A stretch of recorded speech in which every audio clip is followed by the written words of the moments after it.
She's my girlfriend. What's up? I don't know what to tell you. I'm gonna cry thinking about it. Oh, I just want to punch her and oh boy. Hi everyone, welcome back to my channel, and if you're new here, my name is Sofia, and today you probably clicked on this video because you want to know more about Wicked Fox of Kat Cho, or you have already read it. No matter what situation you are in, you came to the perfect place. First, as always, I will do a non-spoiler review and then we go into the spoilers, so don't worry if you haven't read it. I will warn you before the spoilers come. If I'm looking at here, I have notes. I wrote a script. First of all, what is Wicked Fox about? We follow teenager girl Mi Young, who is actually half human, half kumiho. You're probably asking, what is a kumiho? A kumiho is a woman that is actually a nine-tailed fox that needs to feed on the energy of men to survive. Mi-young has always lived a life of isolation, always trying not to call the attention of other people. As her strict mother has always said, humans don't like kumiho, so they always have to be careful. When she meets Ji-hoon, boy, after some unfortunate events, her bead, which is this object kumihos have, that if someone else's has power over it, if someone possesses that bead, they can control the kumiho. So after this event, the kumiho bead comes out of her, and now she is connected to Ji-hoon somehow. As Ji-hoon and Mi-young starts to get to know each other, Mi-young starts to wonder if what her mother has told her her whole life it's not true. She also has to find a way to get her bead back into her and fix this whole situation with Ji-hoon. If that doesn't sound good, I don't know what sounds good. I just loved it. I gave it a 5 out of 5 stars. I wasn't expecting to like it so much. Good things that I liked and you probably liked about this book. Cute teenage romance. Checked.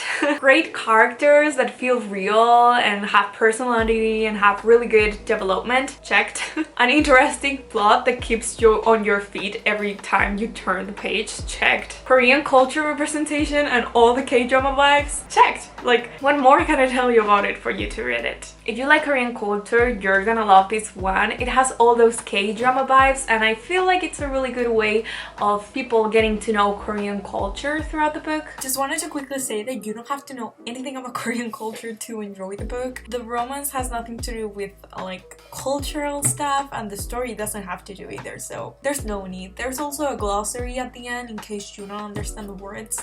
Yeah, it was just an add-on if you like K-dramas. You're gonna love it even more. I'm sure you could like it if you don't are into Korean things. Huge trigger warning for bullying, as it's a big topic in the book, but I feel like it was necessary as unfortunately it's a really big part of Korean society. But I thought it was gonna be a plot-driven story. I thought the fantasy was gonna be the biggest part of it, but it's actually a character-driven story, which really surprised me, and that's why I gave it 5 out of 5 stars. The characters and the relationship with each other pushes the story along, and the fantasy is like a second storyline that it's woven through these relationships. For the fantasy, the whole kumiho thing was so fresh. I think Western people don't have really heard about kumihos as a thing, so it was really surprising and entertaining to read and learn about. My favorite thing was that Mi-young, the main girl, has this mask of I don't care about anything, I don't need friends, I don't need nothing, like just leave me alone.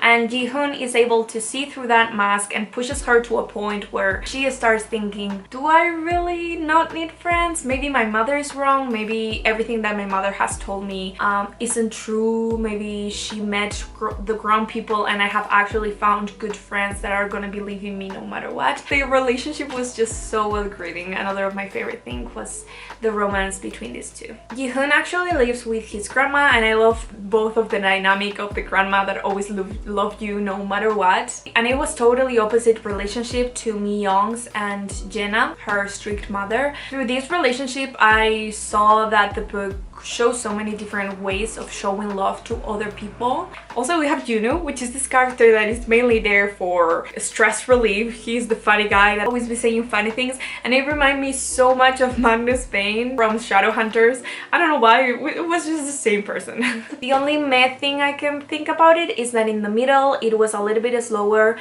but don't worry too much about it because I'm a reader that if nothing is happening in the book I will close the book and not read, but that didn't happen. I kept going, so don't worry much about it. And that there's a lot of miscommunication between characters, and that's something that may annoy people. To me it wasn't that big of a problem, but it is true that if the character communicated a little bit better, a lot of situations could have been avoided.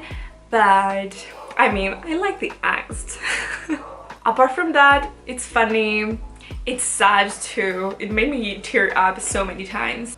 I just don't know what to say more for you to read it. Just go, please read it and come back when you read it and tell me if you liked it. This is gonna be it for the non-spoiler review, so if you haven't read it, you should be leaving. But before you leave, please tell me in the comments if you're gonna read it. Like, subscribe, all those funny things, and come back if you read it and you wanna fangirl a little bit spoilers. So go, go, go. You have 3 seconds. 1, 2, 3.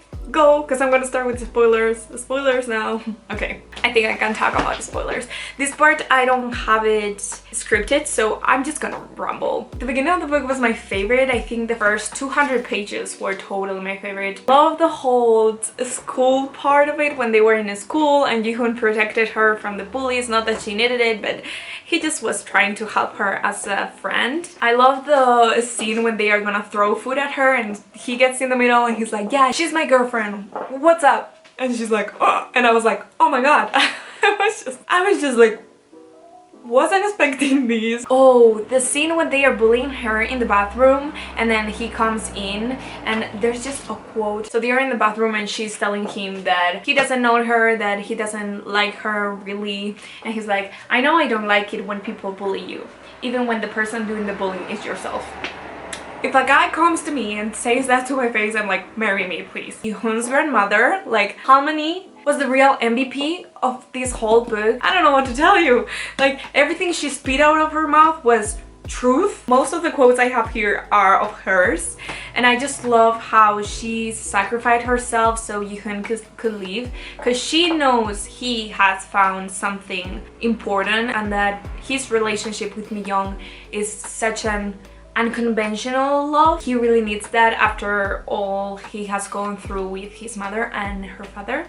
I also love the whole redemption arc that Jenna, Mi-young's mother, gets. At the beginning I hated her because I was like, oh, show some love to your daughter, like, what are you doing? As I was saying about the show with different types of love thing, basically at the beginning we don't see why she does it, but as the story continues and we get to know who Mi-young's father is and what he truly did, we see that everything that Jenna did was to protect Mi-young, even though it wasn't the best way to do it. I was crying so hard at the end when she's dying. I'm gonna cry thinking about it. I thought I was gonna cry when Harmony died, but it was Mi-young's mother who just made my potato. Like, I love Junwoo. Most of my orange tabs, which are funny stuff, are about him. I cannot wait to read the second book, which is mainly him. So. Nara, I never thought she was a good girl. Like, everything she did, oh, I just want to punch her, and how Mi-young trusted her because it's the closest thing she had for a friend. Like, my favorite quotes, one of my favorite parts where Mi-young was trying to get this talisman from Junwoo and he's like, $1,000,000 and he's like, don't have it? I also take it 100,000 yen, $1,000 US, your firstborn child. Don't accept Bitcoin yet, but I hear it's growing in popularity. Oh, this one I really like it. The rest of the night, all Ji-hoon thought about were myths and fables, the lessons they taught and the price they came with. When something's important to you, you're willing to give up a lot for it. Like, Ji-hoon was really good with quotes too. It's not fake, we are friends. I don't make a good friend. Well, I'm okay with having a bad friend, so I guess we agreed. That one I really liked. I also love this part. They are telling what they think about each other and he's like, I will go first. I don't think you're pretty. Your face is beautiful, but you're empty. You never let anyone see past the surface because you think that's all they want to see. You're fake and that's not pretty. Boy, oh boy. And then when she does something cute, he's like, there it is. That's pretty. And my heart just doop, doop, doop. Just because something doesn't seem right to most doesn't mean it's not right for you. I think I'm gonna leave it at that. Please tell me in the comments your favorite parts, quotes, just tell me about it. But please put a spoiler if it's gonna spoil it to someone that hasn't read it. As always, I hope you enjoy it. If you want to keep up with my reads and know what I'm doing all the time, I have some more social medias. You can follow me on Goodreads. I also have a Bookstagram where I post daily. And yeah, that's gonna be it. I hope you really liked it. I love you guys and I will see you in the next one. Bye!